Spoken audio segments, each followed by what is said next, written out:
Akala ko by day off mo ngayon, Clarence. Day off ko nga po. Bakit bihis na bihis ka? Naligo ka pa yata ng pabango. Kasi hanggang labas, amoy na amoy ko. Grabe naman yung hanggang labas na aamoy niyo yung pabango ko. Oo nga, kaya nga bigla akong napapasok dito Baka nga hanggang kapitbahay naaamoy ang pabango mo.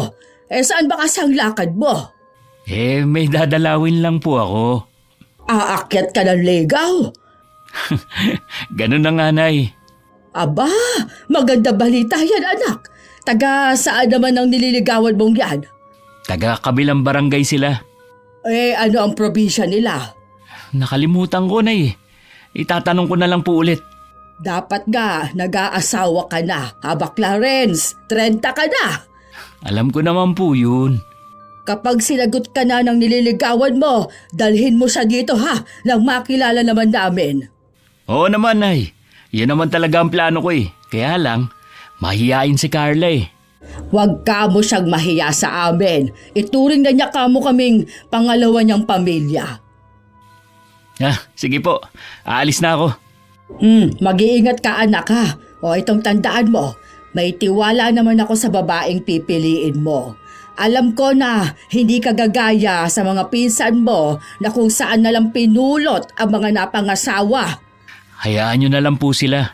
Masaya naman sila sa buhay na meron sila Basta, huwag kang gagaya sa kanila Opo. Sige, Nay. Magkita na lang tayo mamaya. Ang panglalait ay parang hangin. Hindi makikita pero mararamdaman ng epekto. Ang taong nagtataglay nito ay mga taong walang lakas ng loob at talino. Magandang araw sa iyo, Miss Gwen. Isa rin po ako sa masusugid ninyong taga-subaybay sa inyong channel. Tawagin niyo na lamang po ako sa pangalang Carla. 28 anyos, may asawa at isang anak. Tubong Isabela po ako pero dito na sa Maynila nakatira. Gusto ko pong ibahagi ang karanasan ko sa inyo para magbigay inspirasyon na rin at aral. Sana magustuhan din ng mga taga-subaybay niyo ang ibabahagi kong kwento. Nag-abala ka pa talaga. Kahit wala namang pasalubong ayos lang naman. Masaya ako na dalang ka ng pasalubong. Salamat dito Walang anuman. Sandali. Nasaan ang mga magulang mo? Piyesta kasi sa kabilang barangay, kaya dun sila nagpunta para magtinda. Ang sipag naman ng mga magulang mo. Kahit may edad na sige pa rin sa paghahanap buhay. Hindi lang sila masisipag, kundi mababait pa sila. Sigurado talaga yun. Dahil hindi ka naman nila kaano-ano pero nagawa ka nilang ampunin. Kaya malaki ang utang na loob ko sa kanila. Higit pa sa anak ang turing nila sa akin. Maiba nga pala ako. Huwag mo sanang isipin na minamadali kita. Pero kailan mo ba ako sasagutin? Kinausap ko na rin ng mga magulang ko tungkol sa panliligaw mo. Wala naman daw silang tutol kung magkakaroon tayo ng relasyon. Nasa hustong gulang na rin naman ako para magdesisyon ang akin lang, gusto ko lang hingi ng basbas nila. Ano ba ang desisyon mo? Gaya mo, Clarence. May nararamdaman din naman ako sa'yo. Napatunayan ko naman na malinis ang hangarin mo. Sapat na siguro yung ilang buwan na panliligaw mo. Ibig ba sabihin yan sinasagot mo na ako? Ganun na nga. Hindi ka magsisisi sa naging desisyon mo. Mamahalin at aalagaan kita. Kung alam mo lang kung gaano mo ako pinasaya. Isa lang ang hiling ko. Huwag mo sana akong lolokohin. Hindi ko yun gagawin. Pangako. Masasabi kong yun na ang pinakamasayang sandali sa buhay ko. Hindi naman si Clarence ang una kong naging boyfriend pero siya ang mas minahal ko. Alam kong mahal na mahal niya ako. Napatunayan ko naman yun sa 5 buwan niyang panliligaw sa akin. Nirespeto niya ang kagustuhan ko na sa bahay niya ako ligawan at hindi kung saan-saan lang. Gusto ko rin kasing ipakita sa mga umampun sa akin na malinis ang hangarin ni Clarence sa akin. Kahit hindi sila nakikialam pagdating sa personal kong buhay, Gusto ko pa rin silang isama bilang patunay na malaki ang respeto ko sa kanila at pagmamahal. Nabanggit ng Nanay Pina mo na sinagot mo na nga raw si Clarence?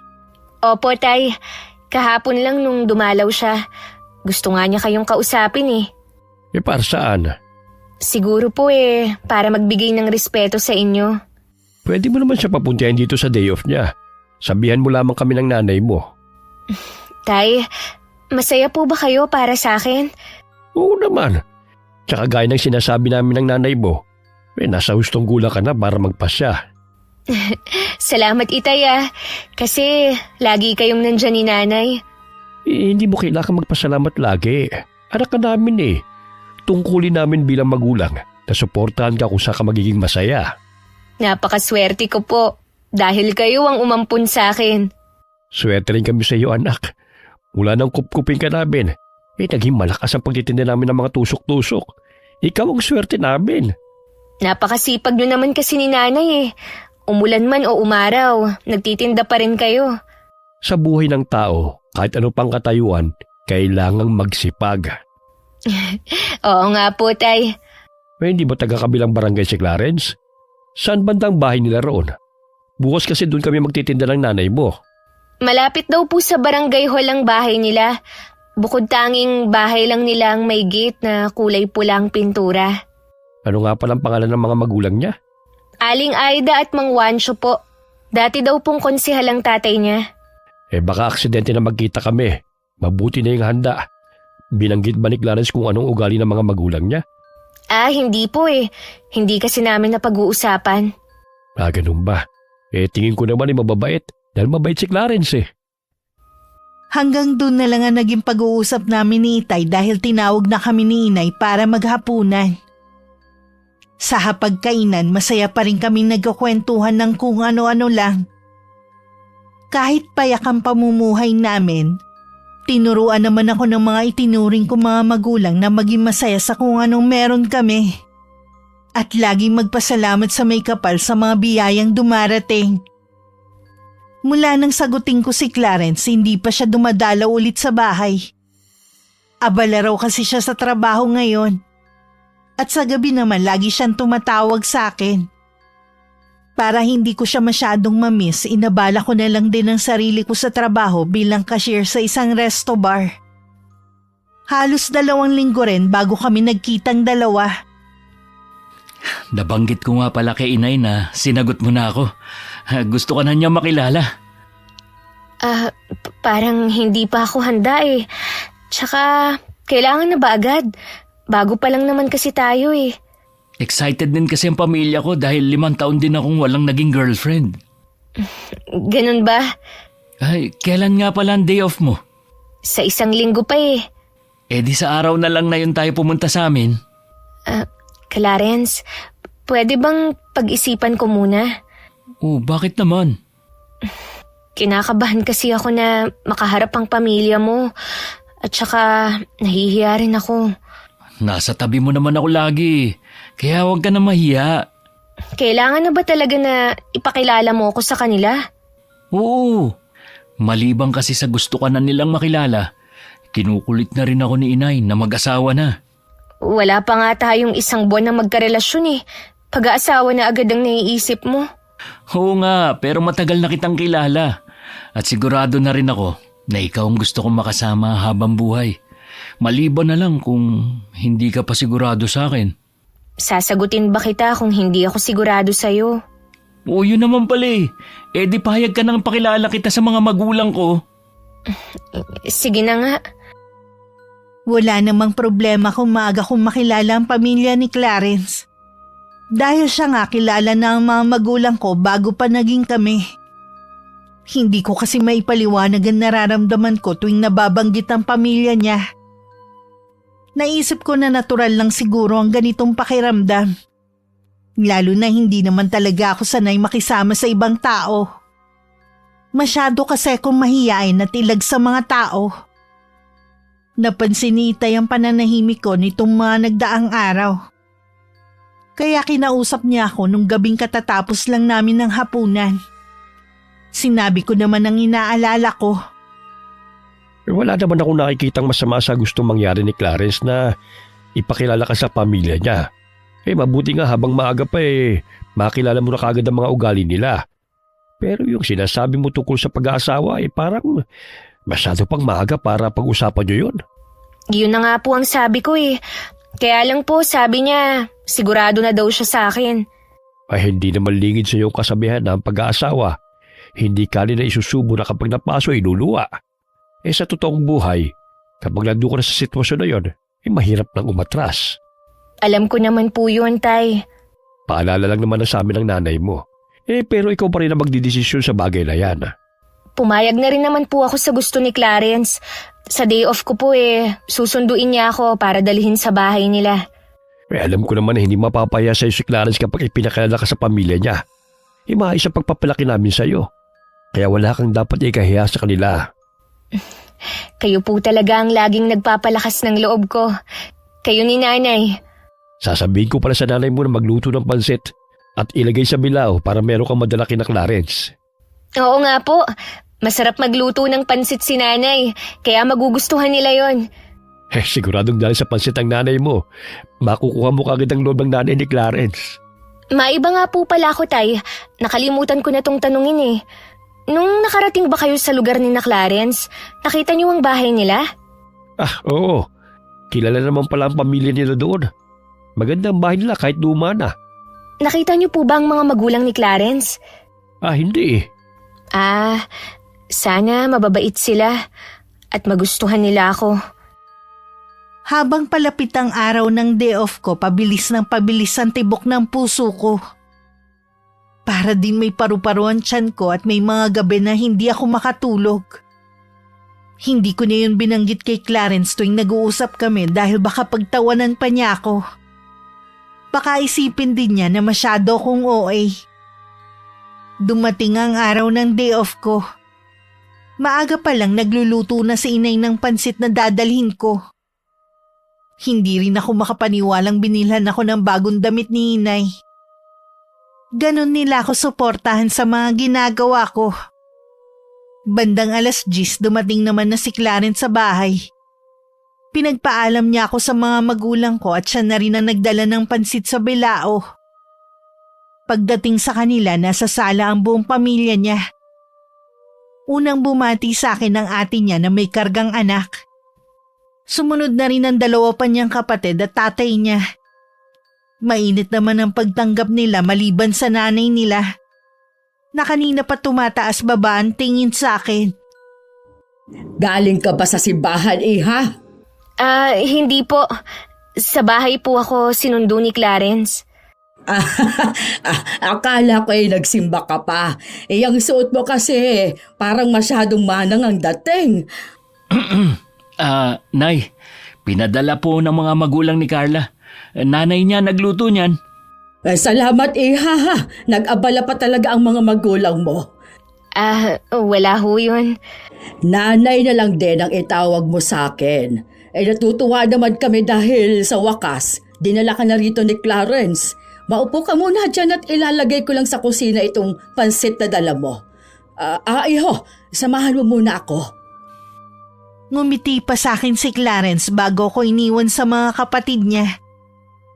Tingin ko naman mabait ang pamilya ng boyfriend ko, lalo na mga kapatid na puro babae. Tanaw naman ang kusina mula sa sala kaya nakikita ko ang mag-ina. Pasulyap-sulyap pa sa akin ng nanay ni Clarence at ngumingiti naman ako.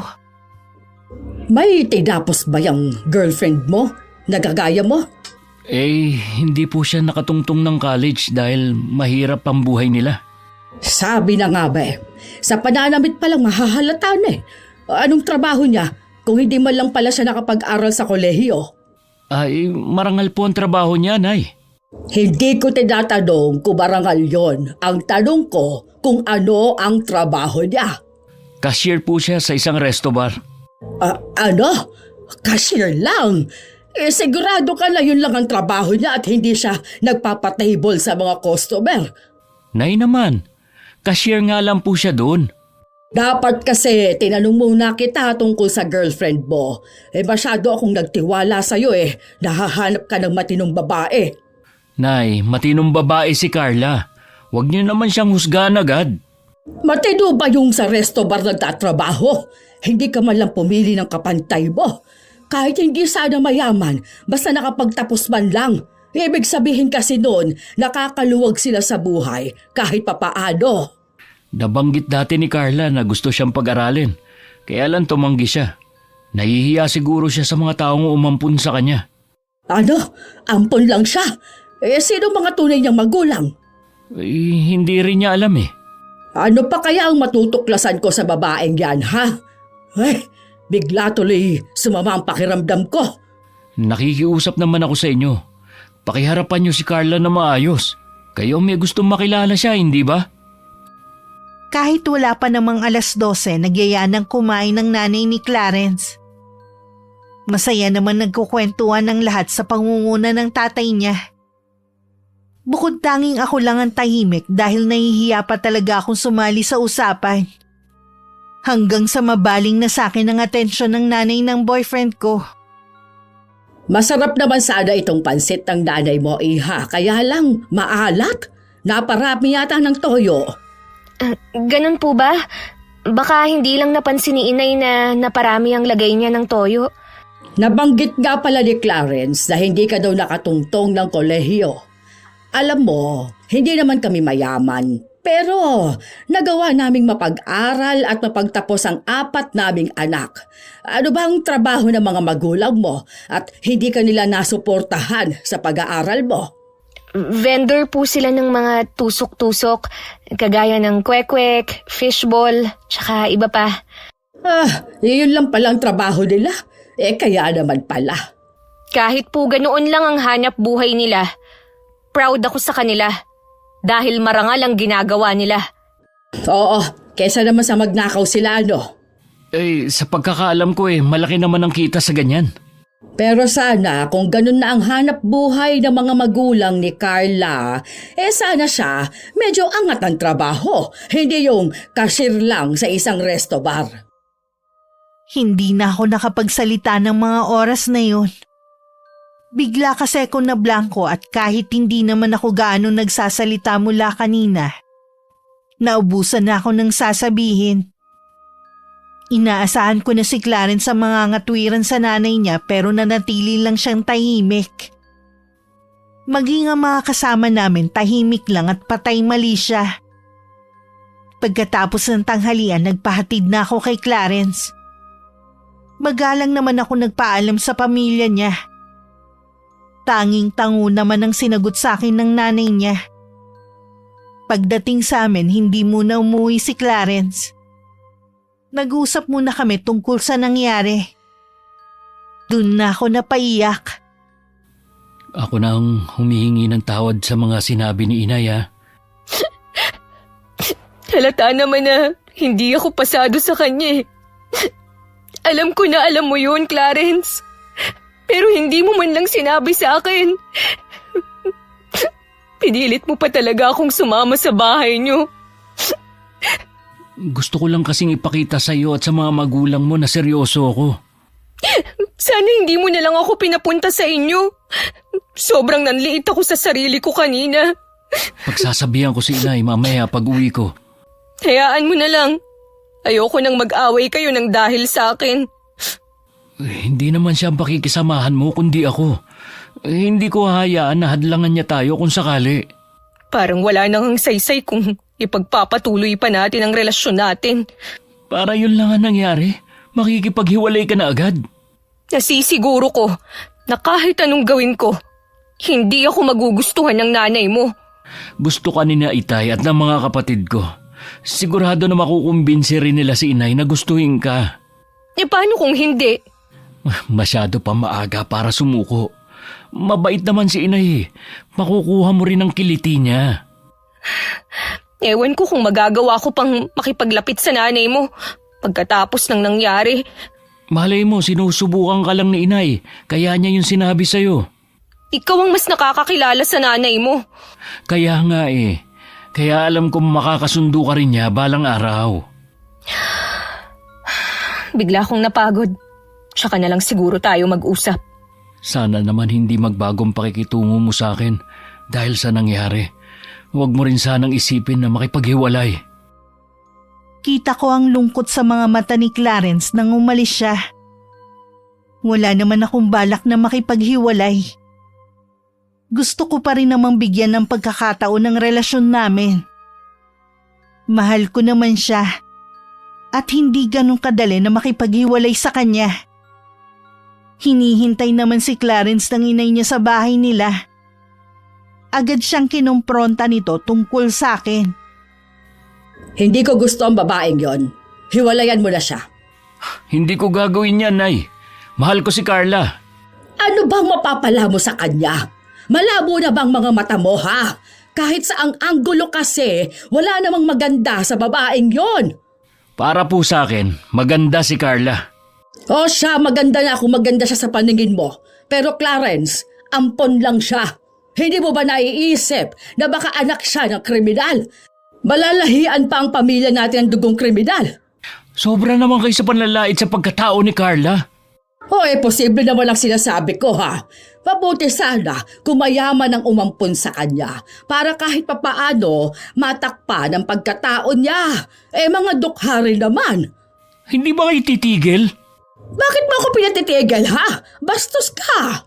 Baka nakakalimutan mo na akong nanay mo. Hindi ko po yun nakakalimutan. Pero sumusobra na kasi kayo eh. Ako pa itong sumusobra. Samantalang ikaw itong naglihim sa amin. Makaalis na nga muna. Saan ka pupunta? Hindi pa tayo tapos mag-usap. Yan sigurong tinuturo ng babaeng yun sa kanya. Ikaw naman, Wancho, naandyan ka rin lang, hindi mo man lang pagsabihan ng anak natin. Di lalo lang narindi ang anak natin. Ang sabihin mo, kahit kailan, wala kang pakialam. Bakit ba kasi pinakikialaman mo pa ang anak natin, nasa 30 na naman ang edad niya? Kaya na niyang magdesisyon para sa sarili niya. Kaya na ba yun? Kung sino lang ang pinakilala sa atin, hindi na nga maganda, wala pang tinapos. At sa isang bar nagtatrabaho, malay natin kung sino-sino ang lalaking nakakasama niya. Tama nga ang anak natin. Sumusobra ka na sa ginagawa mong panlalait sa girlfriend niya. Bakit? Totoo naman Kung sakali man, hindi naman ikaw ang makikisama kay Carla. Kahit na! Ano na lang ang sasabihin ng mga tao? Gagaya pa kasi siya sa mga pinsan niya na basta na lang dumampot ng mga papangasawa. Lagi na lang kasing ibang tao ang iniisip mo. Ang isipin mo naman ang kaligayahan ng anak natin. Alam ko na hindi magiging masaya si Clarence sa babaeng yon. Itaga mo yan sa bato. Akong nagluwal sa kanya, kaya alam ko kung ano ang makakabuti sa kanya. Ay, makalayas na nga rin. Pati ako'y naririndi sa iyo eh. Manang-mana talaga sa iyong anak mo. Mahilig mag-walk out kapag napagsasabihan. Kahit ayaw sa akin ng nanay ni Clarence, ipinagpatuloy pa rin namin ng relasyon namin. Naisip ko kasi na ipinaglalaban naman niya ako at handang panindigan kaya bakit ko siya iiwan. Hindi ko na rin naman nabanggit sa mga magulang ko ang tungkol sa pag-ayaw sa akin ni Aling Aida. Ayoko na kasing mag-alala pa sila sa akin. Hindi ko lang akalain na malalaman ni Aling Aida kung saan ako nagtatrabaho at pupuntahan niya ako. Kararating ko lang nun sa resto bar na pinapasukan ko at magbubukas pa lang nang sabihin sa akin ng kaibigan kong waiter na may naghahanap sa akin. Para ko nakakita ng multo ng mga oras na yun sa takot na nararamdaman. Hindi naman kasi malabong mangyari ang iniisip ko na gagawin nito. Sinasabi ko na nga ba? Hindi ka lang cashier sa lugar na ito. Tignan mo nga yung suot mo. Halos makita ng kaluluwa mo. Disente naman po ang suot ko. At ito po ang uniform dito. Disente na yan sa'yo, ha? Palibhasa kasi hindi ka yata nananalamin. Ano po bang kailangan niyo sa akin? Malapit na po kasing mag-umpisa ang trabaho ko eh. Alam ko na nagkikita pa kayo ng anak ko. Inutusan ko na siyang layuan ka pero hindi siya marunong makinig. Kaya ikaw na lang ang uutusan ko na layuan siya. Hindi ikaw ang babaeng karapat-dapat sa kanya. Nagmamahalan po kami ni Clarence. Lentek na pagbabahala na yan! Kahihiyan lang naman ang iaakyat mo sa pamilya ko! Pasensya na po kayo, pero hindi ko kayo susundin. Tama po si Clarence. Siya naman ang pakikisamahan ko at hindi kayo. Kahit anong gawin mo, hindi kita magugustuhan. Itanim mo yan dyan sa utak mo, ha? Lahat gagawin ko para maghiwalay kayong dalawa. Naawa naman po kayo. Nagmamahalan po kami ni Clarence. Hindi mo pa nakikilala ang anak ko. Baka magsisi ka kung hindi ka makikinig sa akin. Alam ko pong na kaya niyo yan sinasabi. Para iwan ko siya. Kahit ano pang sabihin at gawin niyo, hindi ko iiwan si Clarence. Ipaglalaban ko po siya. Tignan natin kung hanggang saan ka dadalhin ng pagmamatigas mo. Nakikiusap po ko sa inyo. Tigilan niyo na po kami.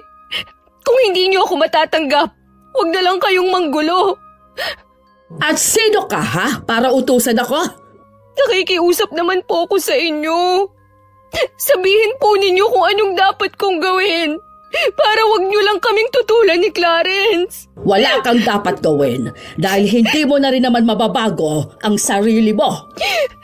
Hindi ko naman po kasalanan kung ganito ang naging buhay ko. Isa lang ang may pagmamalaki ko. Maayos akong pinalaki ng mga umampun sa akin. Huwag mo na akong trabahan dahil kahit kailan hindi ako maaawa sa'yo. Pasensya na po. Mag-uumpisa na ang trabaho. Tandaan mo ito. Hindi kita titigilan hanggat hindi mo iniiwan ang anak ko. Hindi ko maiwasang matakot dahil alam kong gagawin nga ni Aling Aida ang banta niya. Nagawa nga niyang puntahan ako dito sa trabaho at ipaya sa mga katrabaho ko. Para tuloy gusto ko na lang umalis at maghanap ng ibang mapapasukan. Nang sabihin ko yun sa may-ari ng resto bar, hindi niya ako pinayagan.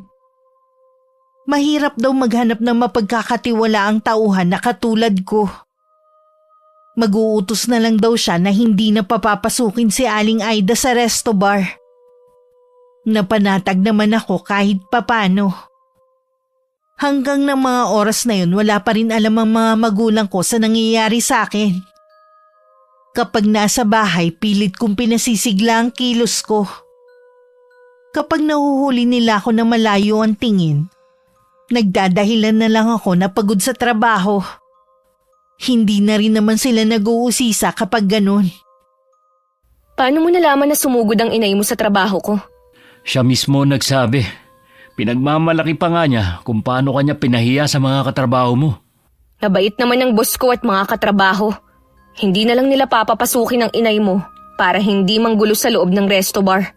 Pinagsabihan na nga siya ni Itay, pero ayaw pa rin niyang makinig. Sabihin mo nga, may iba pa bang kinagagalit ang inay mo sa akin? Masyado kasing mataas ang tingin ni Inay sa sarili niya. Porke napagtapos niya kami magkakapatid, gusto niya pati magiging partner namin ganun din. Nasa akin na pala lahat ng katangian na ayaw ng inay mo eh. Wala siyang magagawa sa desisyon ko. Buhay ko to at walang ibang masusunod kundi ako lang. May tiwala naman ako sa'yo na hindi mo ako pababayaan. Naisip ko nga na magpakasal na tayo para makaalis na ako sa bahay. Hindi dapat yan ang maging dahilan para magpakasal ka. Siyempre mahal kita at yun ang pinakadahilan ko. Clarence, kung sakali man na magpapakasal tayo, hindi rin tayo magiging masaya. Malakas ang kutob ko na hindi pa rin tayo titigilan ng inay mo. Iba naman ang sabi ni Itay. Baka nga daw tumigil na si Inay sa pakikialam sa akin kung magpapakasal na tayo. Hindi ko kasi alam kung papayagan ako ng mga magulang ko na mag-asawa na. O bakit naman? 24 ka na. Nasa hustong gulang na para mag-asawa. Para kasing maaga pa para isipin natin yan. Tsaka hindi pa ako nakakabawi sa mga magulang ko. Gusto ko kasing suklian ng mga ginawa nila sa akin. Naiintindihan ko na malaki ang utang na loob mo sa mga nag-alaga sa'yo. Hindi naman kita pipilitin eh. Babanggitin ko pa rin kay na tatay at nanay ang sinabi mo. Gusto ko rin kasi na malaman ang opinyon nila kung sakaling mag-aasawa na nga ako. Naniniwala naman ako na papayagan ka nila kung sakali na magpapaalam ka. Maagang nakauwi ang mga magulang ko ng araw na yon. Kapag ganun na wala akong pasok, ako na ang nag-aasikaso sa kanila. Isa yun sa paraan ko para maipadama sa kanila ang pagmamahal ko. Tuwing nakikita ko ang pagod nilang katawan, hindi ko maiwasang maawa. Gusto ko sanang patigilin sila sa paghahanap buhay. Pero alam kong hindi naman sasapat ang kita ko para sa aming tatlo. Isa rin sa mga bonding namin ay magkwentuhan sa sala pagkatapos ng hapunan. Sinamantala ko na rin ang pagkakataon para masabi sa kanila ang plano sana ni Clarence na kasal. Bakit ba parang nagmamadali si Clarence? Halos 3 buwan pa lang kayong may relasyon ah. Yun na nga po eh. Tsaka pinaliwanag ko rin po sa kanya na gusto ko munang suklian ng mga ginawa niyo sa akin. Sinasabi ko po to para malaman ang opinyon niyo. Sa totoo lang, Iha, kung magpapaalam siya sa amin ngayon ng nanay mo, hindi kami papayag. Dahil masyado pang maaga para magpakasal kayo. Tay, Nay, mahalaga po sa akin ang opinyon niyo. Kaya kayo po ang masusunod. Salamat naman anak at ganyan ka mag-isip. Tsaka anak, gusto namin ng itay mo na kilalanin mo muna si Clarence ng mabuti. Huwag kang padalos-dalos magdesisyon. May nalaman kasi kami tungkol sa boyfriend mo at sa nanay niya. Ano po ang nalaman niyo? Sigurado ko ba na wala kang inililihim sa amin? Bala ko naman pong sabihin sa inyo eh. Tsumitsyempo lang ako. Ang totoo niyan, tutol sa relasyon namin ng nanay ni Clarence. Yan nga ang naramdaman namin. Ilang beses kasi kami nakapagtinda sa barangay nila. Marami kaming nalaman na hindi maganda sa Aida na yun. Lahat na yata ng ugali nasa kanya na. At si Clarence, adik pala yun dati. Kaya iniwan ang dating girlfriend. Sigurado po ba kayo sa nalaman niyo? Oo, Iha. Bali-balita pa na baka hindi pa rin tumitigil sa bisyo niya. Hindi lang namin sigurado kung totoo yun. Posible rin at chismis lamang. Wala naman po kasi siyang binabanggit sa akin na dati siyang may bisyo. Mahal na mahal ka namin ng nanay mo. Ayaw ka lang namin mapahamak. Alamin mo muna kung talagang nagbago na si Clarence. Sinabi ko na nga sa tatay mo eh. Kung ako masusunod, uutusan na kitang makipaghiwalay sa lalaking yun. Patawarin mo ko anak ha. Biglang nag-iba ang tingin ko kay Clarence eh. Nay, wag niyo po munang husgahan si Clarence. Bigyan naman po natin siya ng pagkakataon na makapagpaliwanag. Ikaw ang bahala anak. Pero ayoko muna siyang makita dito sa bahay. Pwede naman kayong mag-usap eh. Pero dyan lang sa bakuran natin.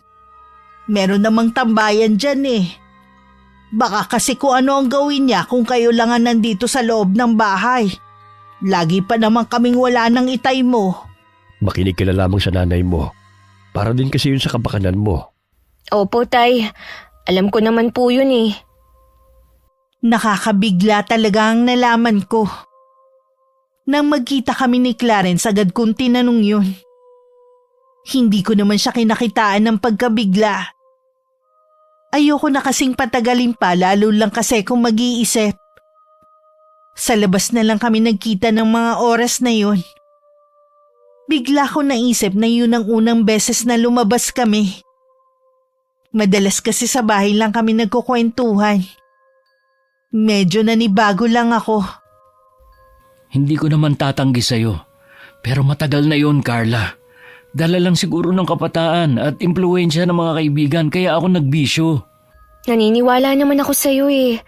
Kahit kailan, hindi nabawasan ang tiwala ko sa'yo. Gusto ko lang talaga na sa'yo mismo manggaling. Salamat naman. Bigla tuloy akong kinabahan kanina. Iyon nga lang, hindi sila sang-ayon sa ideya mong pagpapakasal natin. Tama naman sila eh. Masyado pang maaga para lumagay tayo sa tahimik. Nalaman din nilang tungkol sa nanay mo. Mas lalo tuloy naging komplikado ang lahat eh. Maghintay na lang muna tayo. I-enjoy muna natin ang relasyon natin. Ganun na nga siguro. Kahit nakakainis na ang pagbubunga nga ni inay araw-araw.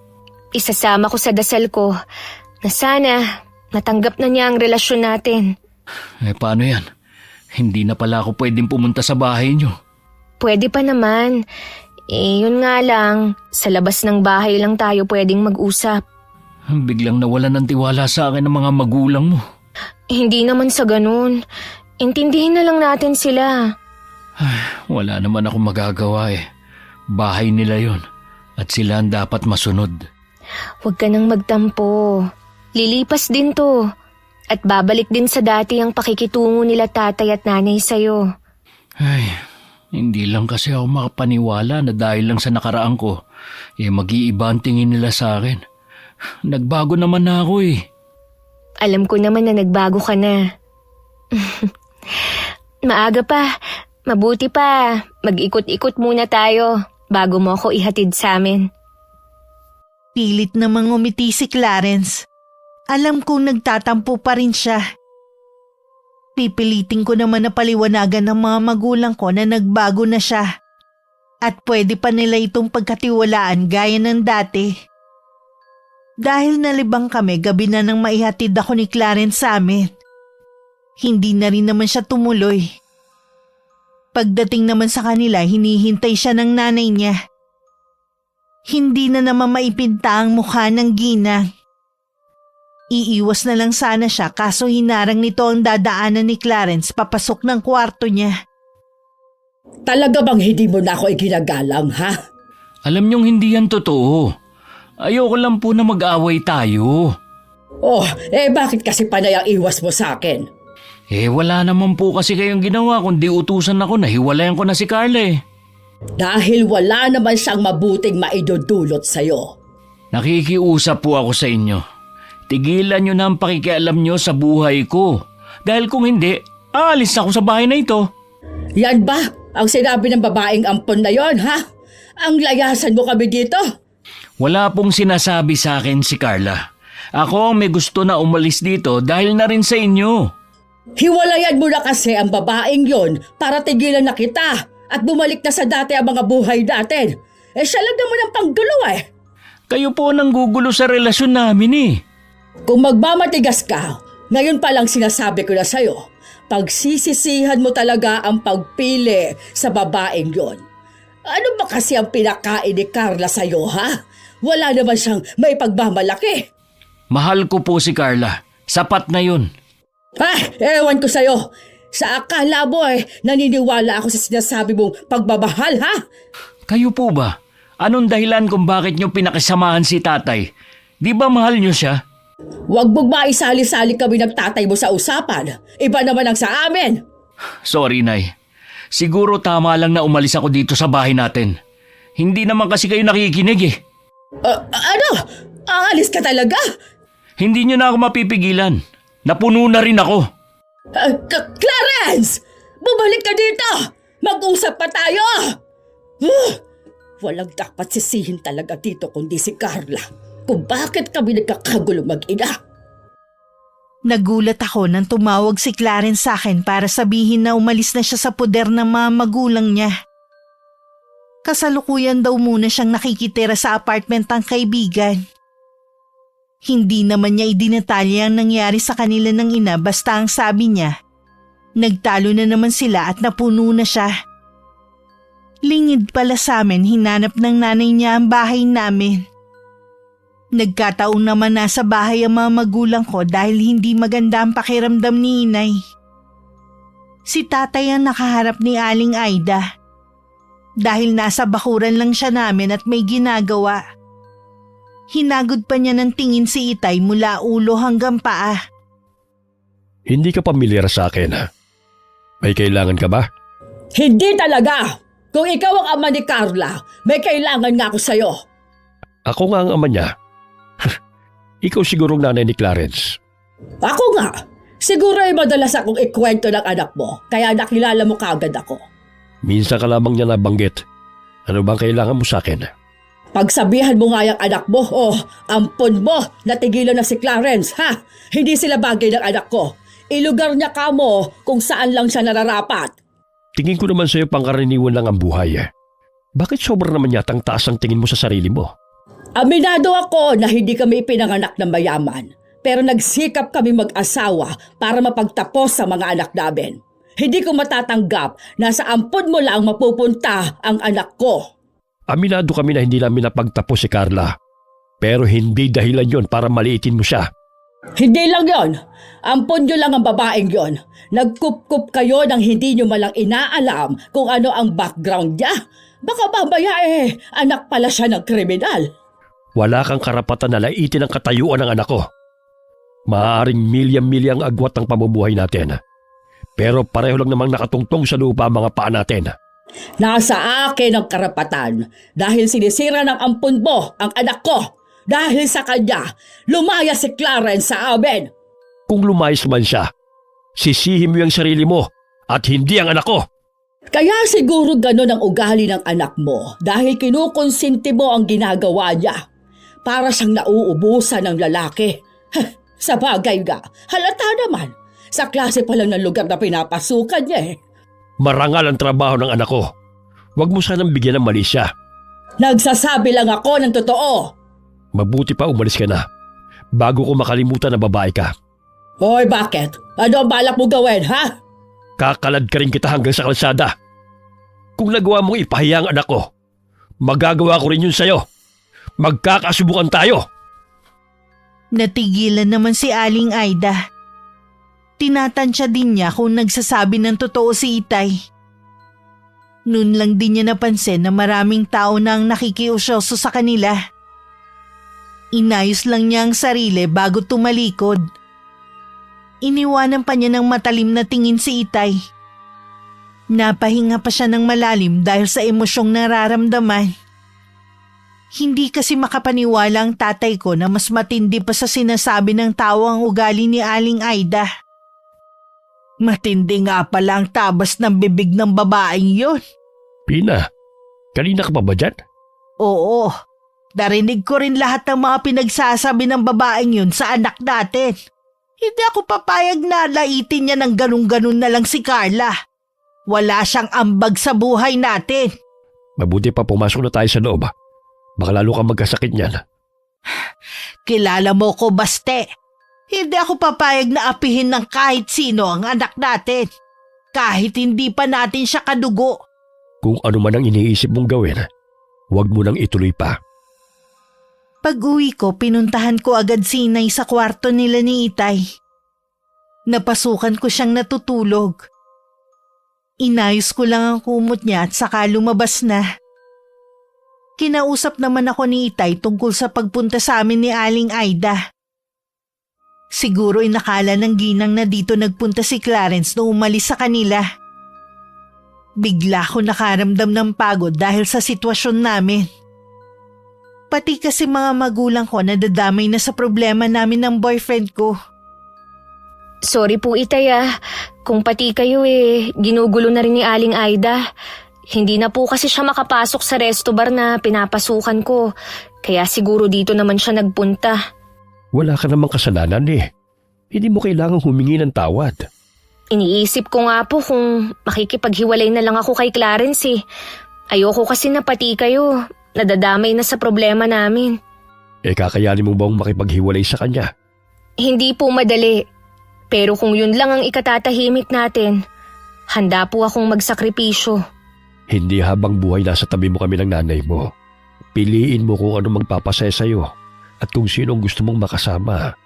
Basta siguruhin lang ni Clarence na hindi na siya babalik sa dati niyang bisyo.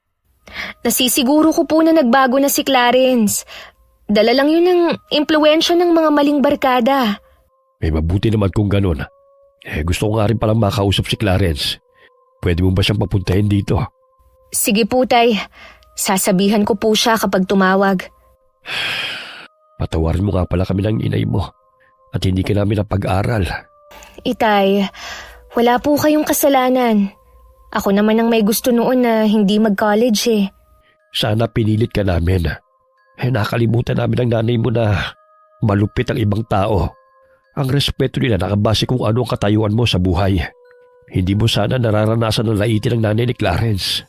Hindi naman po lahat ng tao katulad niya mag-isip.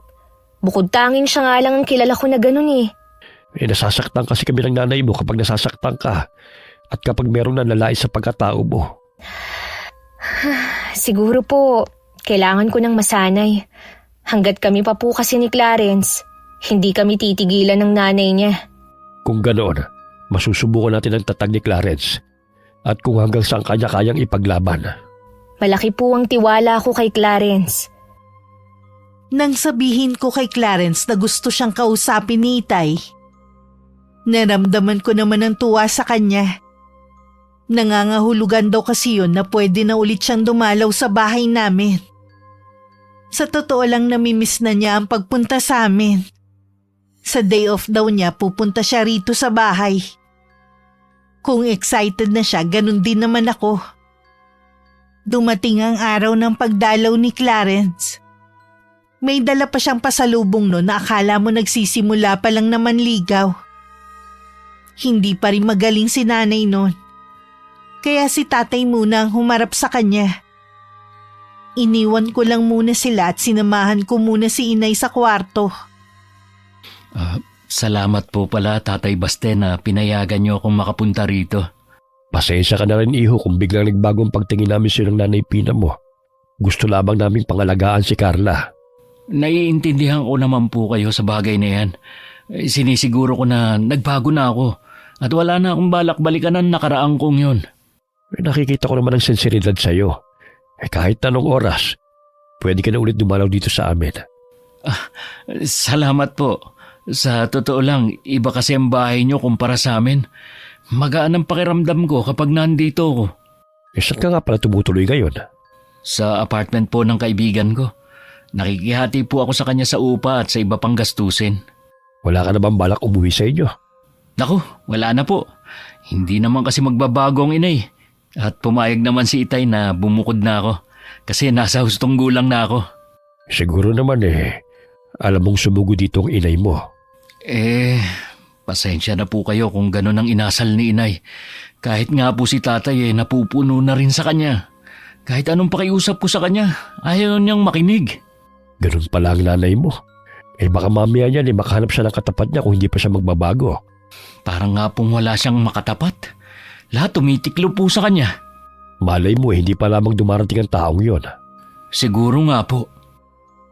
Nang makatulog na si inay, tsaka lang ako lumabas ng kwarto nila. Naabutan ko pang masaya nagkukwentuhan sina tatay at Clarence. Sabay pa silang napalingon sa akin. Nagpaalam na rin si Itay na may gagawin sandali para magkaroon kami ng pagkakataon na magkausap ng boyfriend ko. Mukhang masaya ang pinag-uusapan niyo Ano ang topic niyo? Ayun, kung ano-ano lang naman. Ang saya talagang kakwentuhan ng tatay mo. Ay, kumusta na nga pala ang nanay mo?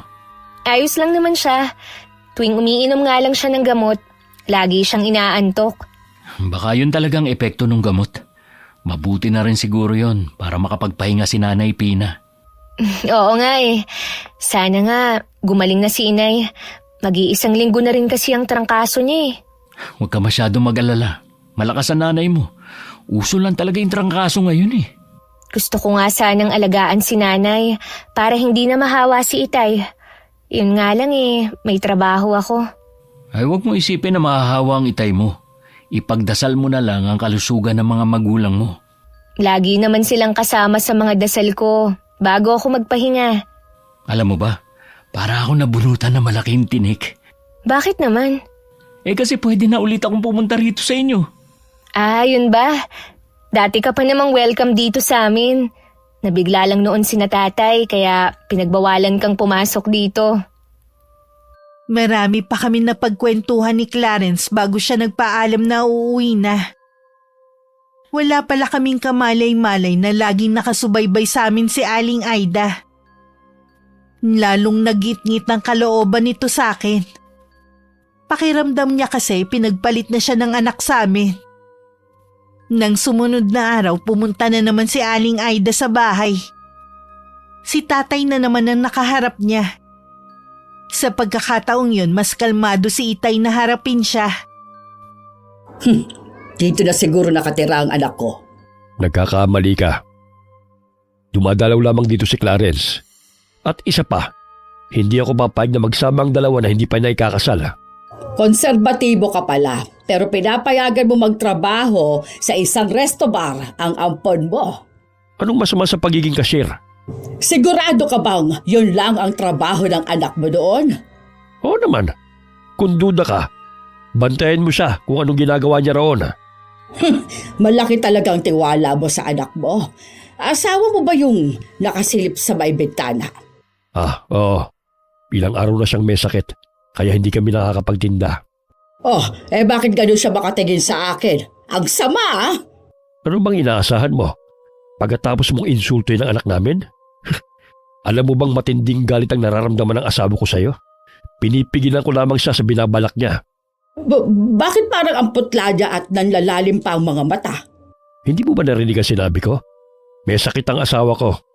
Narinig ko ang sinabi mo, pero mukhang hindi lang siya may sakit. Parang may kakaiba sa kanya. Kung wala ka ng ibang sadya, umalis ka na lamang.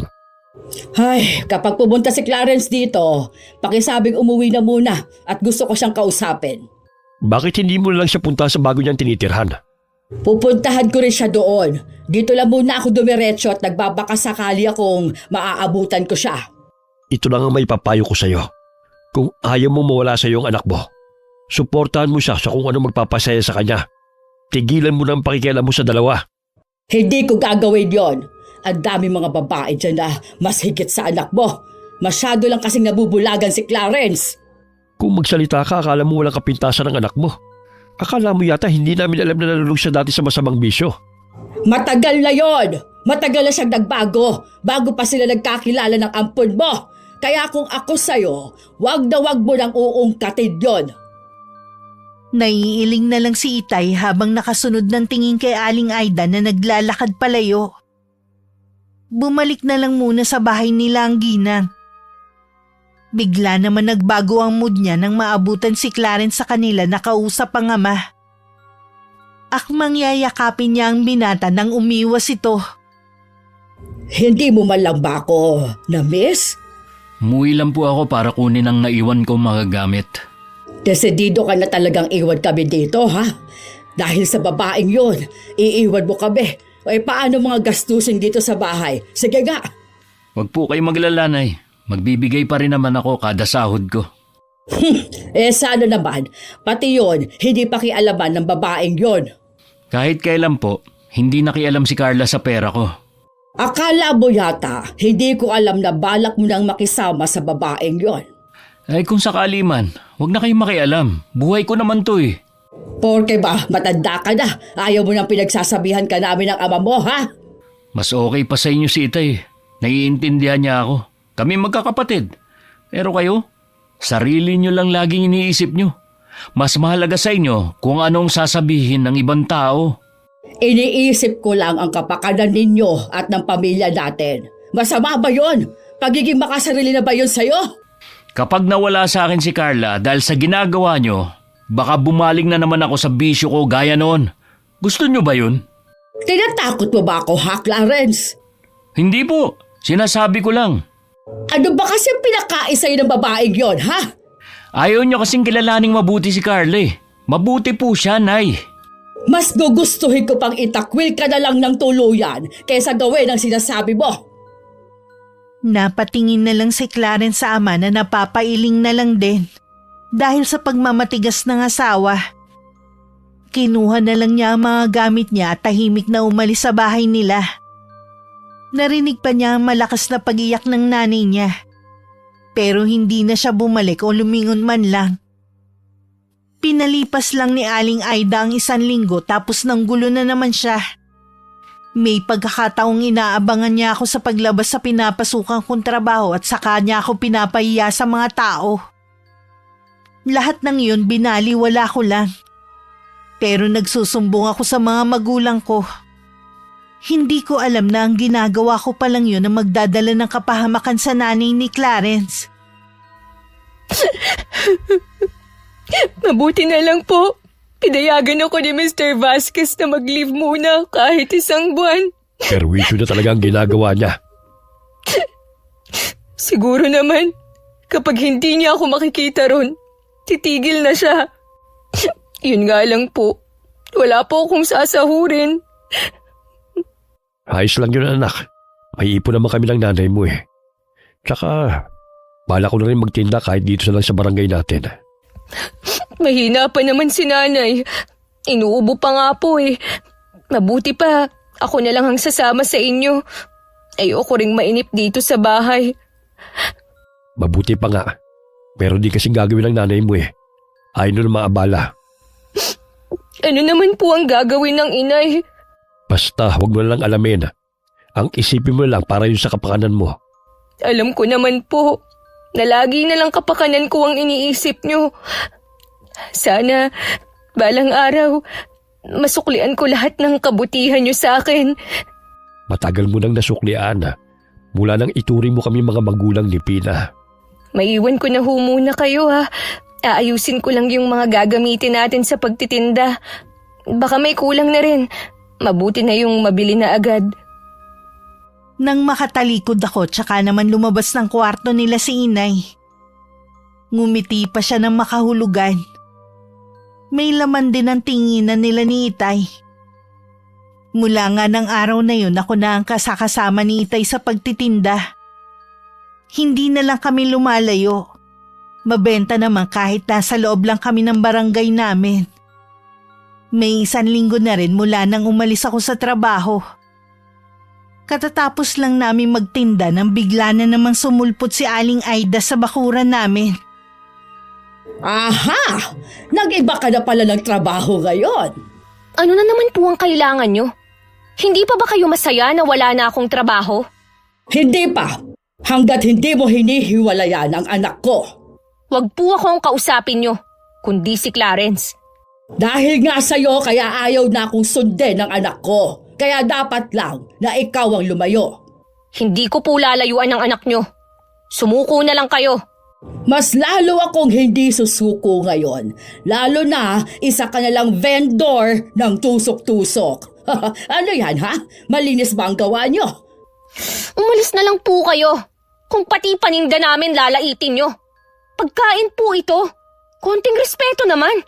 Ay bakit? Totoo naman ah. Puro sakit lang naman ang dala ng panindan ninyo dahil marumi. Kayo lang po ang nagsabi niyan. Dahil kung totoo na marumi ang paninda namin, edi sana hindi nauubos araw-araw. Yung mga bumibili lang naman sa inyo, sigurado yung mga walang pera at nagtitipid. Yung kayang sikmurain ang paninda ninyo. Sa buong buhay niyo po ba? Meron na kayong nagawa na kapaki-pakinabang? Kasi kung wala pa po, hindi pa naman huli ang lahat. Kesa aksayahin niyo ang oras sa panggugulo sa akin, gumawa na lang kayo ng mabuti. Ano ka mo? Hoy, babae! Huwag mo ko tinatalikuran! Hindi pa ako tapos sa'yo! Sinabi lang! Kahit ako nagulat nang biglang nabasag ang mga garapon na pinaglalagyan ng mga sausawan. Napatili pa ng malakas si Aling Aida. Samantalang ako nakatulala habang nakatingin sa mga pira-pirasong bubog sa lupa. Mabuti na lang hindi ko pa naipapasok sa loob ng bahay. Kundi mas mahihirapan ako sa paglilinis. Bakit biglang nabasag? Ibig lang pong sabihin kailangan nyo na lang umalis at huwag na kayong babalik ulit dito. Baka sa susunod, sa mukha nyo tumalsik ang mga bubog. Ha? Nasa may bintana na naman ang nanay mo. Ano naman po ngayon? Nagising siguro siya dahil sa lakas ng boses nyo. Hindi ako matatakot sa mga nabasag na garapon na yan, ha? Katunayan lang yan na madumi talaga ang paninda ninyo. Sige lang! Huwag kayong matakot. Tumigil lang kayo sa panggugulo nyo kapag may masama nang nangyari sa inyo. Tinatakot mo ba ako, ha? Hindi nyo po ba naisip? Nababala na sa inyo ang pagbasag ng mga garapon na wala namang gumagalaw? Sabay-sabay pang nabasag ang lahat ng lalagyan. Baka may demonyong namamahay sa bahay na ito, kaya ganon. Mas lalo ko dapat pigilan si Clarence sa pakikipagrelasyon sa iyo. Matagal nang nakakaalis si Aling Aida, nakatingin pa rin ako sa winalis ko ng mga nabasag na garapon. Nag-iisip din ako kung paano yun sabay-sabay na nabasag. Noon lang din kasi nangyari yun. Sa huli pinagkibit balikat ko na lang.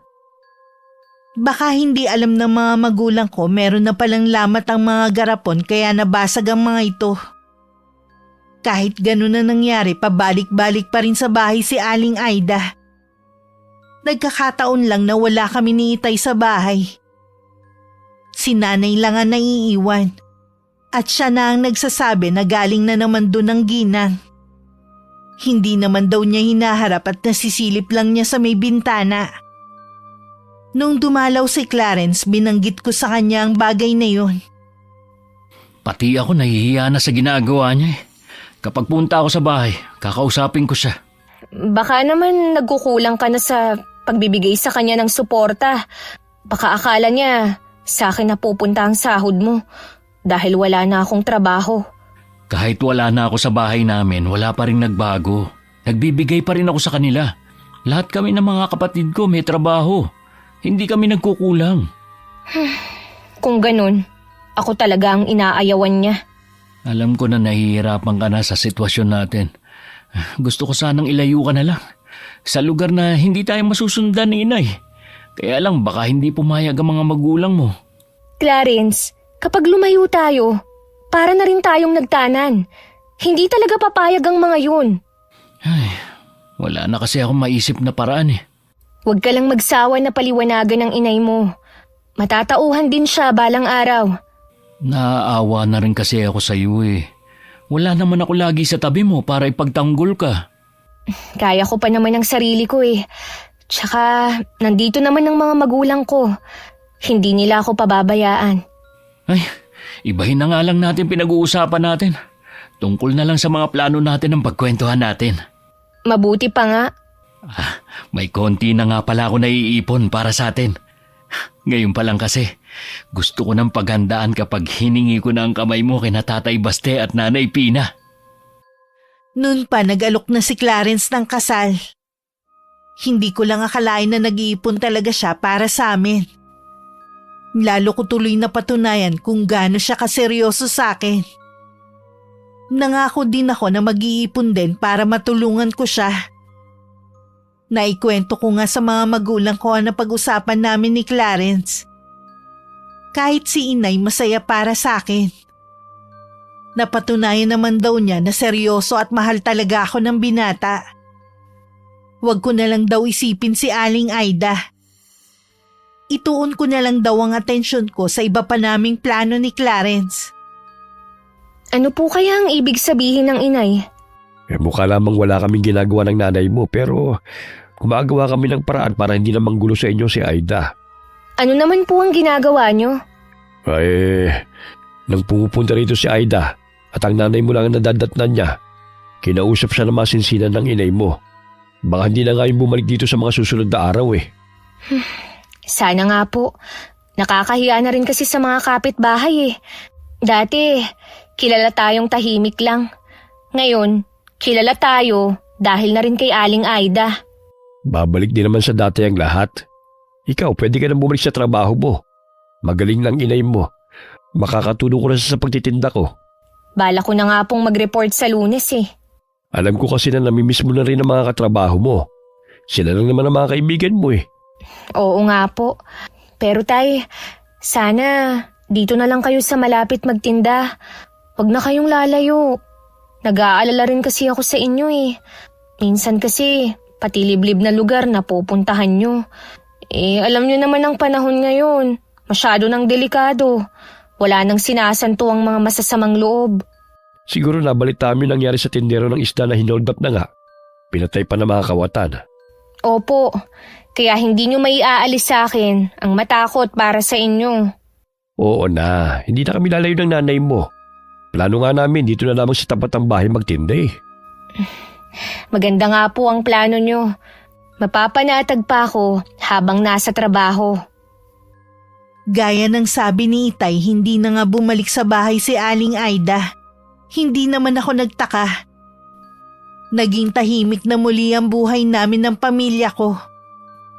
Bumalik na rin ako sa trabaho sa resto bar. Gaya ko, na-miss din ako ng mga mababait kong katrabaho. Minsan tumawag sa akin si Clarence. May problema daw sa kanila kaya umuwi muna siya. Mula rin nun, hindi na siya nakakadalaw sa bahay namin. Sa cellphone na lang kami nag-uusap. May ipon pa naman ako dito eh. Gamitin niyo muna para magpatingin kayo sa doktor. Di ba nga, ilang doktor nang pinuntahan namin ng itay mo. Wala namang nangyari. Subukan niyo po sa ibang doktor. Sige anak, salamat at hindi mo ako pinabayaan. Nangako naman ako sa inyo na kahit anong mangyari, hindi ko puputulin ang obligasyon ko sa inyo. Mabuti at hindi ka naiimpluwensyahan ng babaeng yun. Lagi ko pong uulitin na mabait si Carla. Kung malalaman nga lang niya na may sakit kayo, baka dalawin niya kayo rito eh. Huwag mo mapapunta ang babaeng yan dito! Hindi ko siya gusto makita! May sakit na nga kayo. Hindi pa rin kayo nagbabago? Malas talaga ang babaeng yun. Siyang nagdala ng kabalasan sa akin at sa pamilya natin. Pati ba naman pagkakasakit niyo kay Carla niyo pa rin sinisisi? O kanino ba dapat? Hindi niyo ba naiisip na baka karma niyo na yan dahil sa mga ginagawa niyong mali? Wala akong ginagawang mali. Gusto ko lang naman kayong pangalagaan na pamilya ko. Masama ba yun? Ay, sana naman po matauhan na kayo. Tigilan mo na nga ako sa pangangaral mo. Mabuti pa po, magpahinga na lang kayo. Dito lang ako sa labas. Pinagmasdan naman ni Clarence ang ina habang nakapikit. Kahit nagsusungit ito, mas nangingibabaw pa rin sa kanya ang awa para dito. 3 doktor na ang pinuntahan nito kasama ang kanyang ama pero hindi pa rin matukoy ang tunay nitong sakit. Lumalaki kasi ang tiyan ng ina, naglalagas ang buhok at bumagsak na rin ang katawan. Sa gabi ayon sa ama, panay ang suka. Hindi na rin daw makakain. Pero sa araw, normal naman ang pakiramdam. Bago umalis ng araw na yun, ibinigay na niya sa ama ang ipon para makaluwas na sila ng Maynila. May kakilala daw kasi sila na mahusay na doktor doon. Inabot din ng 2 linggo bago nakipagkita sa akin si Clarence. Baka sa kanya matinding pagod. Alam ko na agad na matindi ang pinagdadaanan ng pamilya niya. Sorry kung nagastos ko yung perang ipon ko ha. Pera mo naman yun eh. Nagagawa mo kung anong gusto mong gawin doon. Nangako kasi ako na para sa mga plano natin yun eh. Makakapaghintay naman ng plano natin eh. Salamat, naiintindihan mo ko. Kumusta na nga pala ang nanay mo?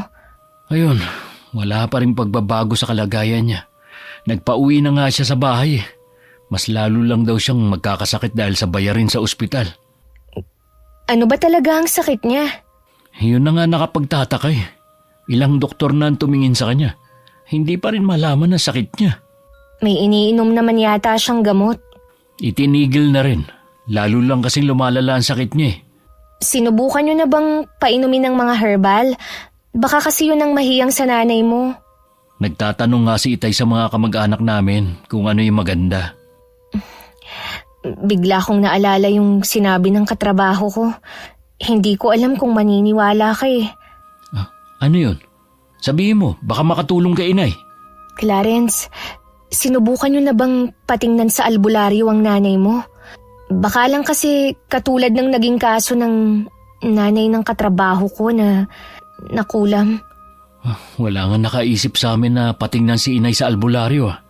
Kaya lang, hindi naman naniniwala ang pamilya namin sa kulam eh. Wala namang masama kung susubukan niyo lang. Sa bagay nga, tama ka rin. Ay, naniniwala ka ba na ganun kasama si Inay para ipakulam siya? Ikaw lang kasi ang makakasagot sa tanong mo. Maliban sa akin, sino pa ba ang ginawa niya ng masama? Kahit kasi mga kamag-anak namin nakaranas ng panlalait kay Inay.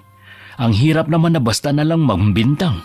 Kung tama ang hinala natin na kinukulam nga ang nanay mo, kung sino man ang nasa likod ng nangyayari sa kanya, ipaubaya na lang natin sa Panginoon. Alam naman natin na kung ano ang masamang ginawa sa kapwa, babalik din sa kanila yun. Baka nga karma na yun ni Inay. Kung makikita mo lang ang kalagayan niya, nako, kalunos-lunos ang sinapit niya. Sa isang iglap, nawala ang sigla at angas niya. Kung dati, kaya pa niyang tumayo, ngayon para na siyang lantang gulay. Mabuti na nga lang, nakakausap pa namin siya. Nasasabi niyang nararamdaman niya. Gusto ko nga sana siyang dalawin. Kaya lang baka makasama lang sa kanya. Babanggitin ko pa rin sa kanya. Baka lumambot na rin ang puso niya sa'yo. Alam mong maaasahan mo ko. Tawagan mo lang ako kung may kailangan ka, ha? Salamat ha. Kahit papano gumaan ang pakiramdam ko. Kapag maayos na ang lagay ni inay, papawi ako sa'yo. Alam ko kasing nawawala na ako ng oras sa'yo. Unahin mo muna ang pamilya mo. Makakapaghintay naman ako eh. Pag-uwi sa kanila ni Clarence, agad niyang pinuntahan sa silid ng ina. Gising naman ito at binabantayan ng ate niya. Naupo naman siya sa tabi nito at hinawakan pa ang payat na kamay. Tinanong rin niya ang kapatid niya kung nasan ang kanilang ama. Naghahagilap daw to ng pera. Dahil wala na silang pambili ng herbal na iniinom ng kanilang ina. May kamahalan din kasi ang binibili nila. Yun lang kasi ang nahiyang sa ginang. Baon na tayo sa utang. Lahat na nautangan ng ama mo. Ayos lang po yun. Ang importante, gumaling kayo. Mababayaran din naman natin yun eh. Hirap na ako, anak. Ang tagal ko nang nakahiga lang dito. Babalik din po sa dati ang lahat. Magtiwala lang kayo. Bakit ba ako pinapahirapan? Hindi na lang ako malagutan ng hininga para matapos na lang. Pati kayo, nahihirapan dahil sa akin. Ibig lang po sabihin, hindi nyo pa oras kaya lumaban lang kayo. Ang isip ko na lang ang lumalaban pero hindi na ang katawan ko. Huwag po kayong mawalan ng pag-asa. Kung hindi kayo mapapagaling ng mga doktor, baka po matulungan tayo ng albularyo. Albularyo? Bakit mo naman naisip na matutulungan ako ng albularyo? Doktor nga, walang nagawa eh. Yan pa kaya? Kaya nga po, walang nagawa mga doktor para alamin ang sakit nyo. Baka albularyo makakapagbigay ng linaw sa atin. Ano ba sa tingin mo ang sakit ko? Baka po wala talaga kayong sakit, kundi meron lang nagbigay sa inyo para gantihan kayo. Ang hinala ko, merong kumukulam sa inyo. Tama bang narinig ko? May kumukulam sa akin? Pwede. Kaya pumayag na kayo na magpatingin sa albularyo. Kung meron man na nagpakulam sa akin, malamang ang girlfriend mong ampon. Siya nga po nagsabi na ipatingin kayo sa albularyo eh. Kung alam nyo lang sana ang pagmamalasakit niya sa inyo. Tapos siya pa talagang pinaghihinalaan nyo. Wala naman kasi akong naiisip na pwedeng gumawa nito sa akin. Hindi na po mahalaga kung sinong gumawa nito sa inyo. Ipagpasa Diyos na lang natin sila. Ang mahalaga, gumaling na kayo. Bahala ka na. Sa'yo ko na ipinauubaya ang buhay ko. Nagtanong-tanong na ako sa mga kamag-anak natin kung may kilala silang albularyo. Sana lang may mahanap sila kagad. Hindi man kumbinsido ang ama ni Clarence, pumayag na rin ito na ipatingin sa albularyo ang ina. Isang tiyahin ang nagsabi na may kakilala ito na mahusay na albularyo. Pero nasa malayong probinsya nga lang. Tawid dagat daw, ganun kalayo. Sa kalagayan ng ginang, hindi na nito kakayanin ang bumiyahe ng malayo. Nang marinig yun kay Clarence, labis naman akong naawa. Habang pauwi, sumagi sa akin na tanungin ng mga magulang ko baka may kakilala silang albularyo. Pagdating sa bahay, wala ang mga magulang ko na ipinagtataka ko. Habang naghihintay ng pagdating nila, naisip kong isalang na lang muna ang mga kumot at sapin ng mga higaan namin. Hindi ko na kasi hinahayaan si inay ang maglaba mula nang magkasakit siya. Pumasok na ako sa silid nila para kunin ng mga kumot at iba pang maduming damit na matigilan ako. Noon ko lang naalala na pinagbawalan ako na pumasok doon ng mga magulang ko sa hindi ko malamang dahilan. Ano to? Bakit may mga nakasinding kandila sa sahig? At ano tong tatsulok? Para saan ba ang lahat ng ito? May manika pa na puno ng tusok ng karayom. Hindi kaya... Bigla akong nagkahinala kung para saan yun. Napaiyak na lang ako at nanginginig pa ang buong katawan na lumabas ako ng silid na yun. Sa sala ko na lang hinintay ang mga magulang ko. Ilang sandali pa dumating na rin sila. Naabutan pa nila akong parang wala sa sarili na nakaupo sa sofa. Maaga ka yatang umuwi ngayon. May nangyari ba sa'yo? Ano po ang ibig sabihin ng nasa silid niyo? Kung ganun alam mo na. Kayo po ang kumulam sa nanay ni Clarence? Anak, ginawa lamang yun ng nanay mo dahil sa'yo. Nasasaktan din kasi kami sa ginagawa ng nanay ni Clarence. Pero tay, masama po ang ginawa niyo. Alam namin yun. Pero yun lang kasi naisip namin para tigilin na kayo ni Aida. Sa kwento po ni Clarence, nakakaawa na ang kalagayan ng nanay niya. Kahit ganun po si Aling Aida, alam ko na hindi nila gusto na mawala siya agad. Bawiin niyo na po yung ginawa niyo sa kanya. Nakikiusap po ko. Talaga bang gusto mong gumaling ang nanay niya? Opo, inay. Ayoko rin po na magkasala kayo. Di bali nang araw-araw niya akong guluhin. Basta wag lang kayong magkasala sa Panginoon. Patawarin mo kami ng itay mo kung mali kami ng paraan para protektahan ka. Masyado ko nabulag ng galit ko. Hindi ko na naisip na masasaktan ka rin. Baka pagkatapos na nangyari kay Aida, maisip na niyang magbago. Baste, puntahan mo si Aida at gamutin mo. Alam mo kung paano makukontra ang orasyon na ginawa ko. Marunong po kayong manggamot, tay? Oo, anak. Isa akong albularyo. At mula naman sa pamilya na mangkukulam ang iyong ina. Pareho kaming itinakwil ang aming mga pamilya nang malaman nila na nagmamahalan kami. Nagkasundo kami na kalimutan ang nakaraan namin at magsimula muli. Nagpakalayo-layo kami at namuhay ng tahimik. Hanggang sa dumating ka sa buhay namin, mas naging masaya kami dahil naging pamilya na tayo. Habang buhay po akong magpapasalamat sa inyo dahil kinupkup niyo ko at minahal na parang tunay na anak. Alang-alang sa'yo, gagamutin ko si Aida. Tinawagan ko si Clarence para tanungin ang kalagayan ng nanay niya. Wala pa rin daw pagbabago. Wala pa rin daw silang nahahanap na albularyo. Sinabi ko na marunong manggamot ang tatay ko at pupunta kami sa kanila. Naiiyak naman sa sobrang tuwa ang binata. Kabado ko habang papunta kami sa bahay ni na Clarence. Bumalik kasi sa alaala ko nung unang beses akong tumuntong sa bahay na yun. Samantalang si Itay kalmado lang. Sa labas pa lang sinalubong na kami ng binata. Sinamahan niya agad kami sa silid ng nanay niya. Totoo nga na ikaw ang gagamot sa akin. Gagawin ko ito para kay Carla. Sa kabila ng mga masamang ginawa ko sa kanya, gusto pa rin niya akong tulungan. Ganun kabuti ang anak ko. Hindi siya marunong magtanim ng galit sa kapwa niya. Kulam nga ba ang sakit ko? Oo, ipanatag mo na ang kalooban mo. Gagaling ka na. Ipikit mo na mga mata mo at hayaan mo na akong gamutin ka. Ngayon pa lang, nagpapasalamat na ako sa iyo. Kay Carla ka magpasalamat.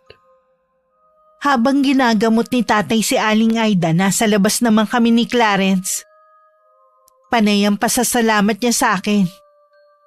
Nawawalan na nga daw sila ng pag-asa dahil wala na silang mahanap na albularyo. Hinihintay na nga lang daw nila ang kamatayan ng ina. Nagbili na rin daw kasi ito sa kanila. Paano nangyaring isa palang manggagamot ang itay mo? Aksidente ko lang nalaman kanina. May nakita kasi ako sa silid nila, kaya ako nalaman. Ganun ba? Mabuti na papayag mo ang itay mo na gamutin ng inay ko sa kabila ng mga ginawa niya sa inyo. Mababait ang mga magulang ko. Hindi nila matitiis na hindi tulungan ng inay mo. Tatanawin kong utang na loob habang buhay ang ginawa niyong to. Wala yon. Ang isipin na lang natin, gagaling na ang inay mo. Kahit ganun si inay, ayaw namin siyang mawala agad. Gusto pa namin siya mabigyan ng pagkakataon na magbago. Kalahating oras din kami naghintay bago lumabas ng silid si Itay. Nagsipaso ka naman sa silid si Mang Juancho, Clarence at iba pa niyang kapatid. Naiwan naman kami ni Itay sa sala at dinig pa namin ang usapan sa loob. Umuwi na po tayo, Tay. Sigurado na naghihintay na sa atin ang inay. Hindi na ba kayo mag-uusap ni Clarence? Nag-usap na po kami kanina. Kung meron pa po siyang sasabihin, alam naman niya kung saan ako hahanapin. Masaya na ulit ang pamilya nila. Yun naman po ang mahalaga eh. Tara na pong umuwi. Matagal din nagdusa ang pamilya ni Clarence dahil sa pagkakasakit ng nanay niya. Gusto ko munang lumayo para bigyan sila ng panahon na makapag-bonding. Lagi naman kami nagkakausap sa cellphone.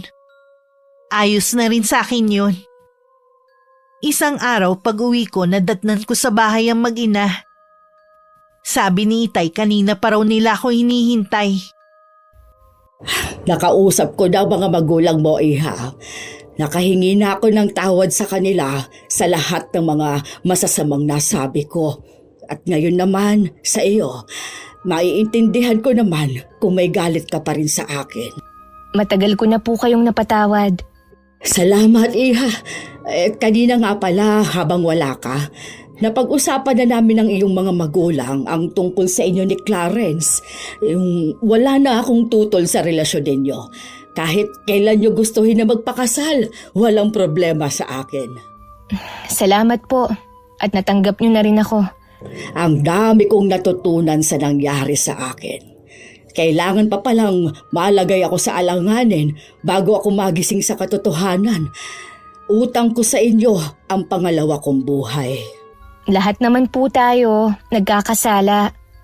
Ang mahalaga naman pinagsisisihan natin at hindi na ulit gagawin. Tama ka. Dalawin mo kami sa bahay, ha? Hayaan mong bumawi ako sa'yo. Gusto kong iparamdam sa'yo kung gaano ka ka-welcome sa pamilya namin. Sa isang mahigpit na yakapan nagtapos ang pag-uusap namin ni Aling Aida. Hindi ko mailarawan ang saya ko ng mga sandaling yun. Sa wakas natanggap na rin niya ako. Akala ko magiging katulad ng iba ang kwento ko na kahit nagkaroon na ng pamilya, hindi pa rin tanggap ng biyanan. Makalipas ang 2 taon, ikinasal na kami ni Clarence. Ang lihim ng mga magulang ko, pinili ko na lang itago, Miss Gwen. May bagay kasi na mas makakabuti na ibaon na lang sa limot para wala nang masaktan. Pinagsisihan naman ng mga magulang ko ang ginawa nila at nangakong tuluyan ng ibabaon ng kaalaman ni inay sa kulam. Marami akong natutunan sa karanasan ko ito na dadalhin ko habang buhay. Alam ko ganun din si Nanay Aida na biyanan ko na hanggang ngayon pinananatili ang pagiging mabuting tao. Wakas. Akala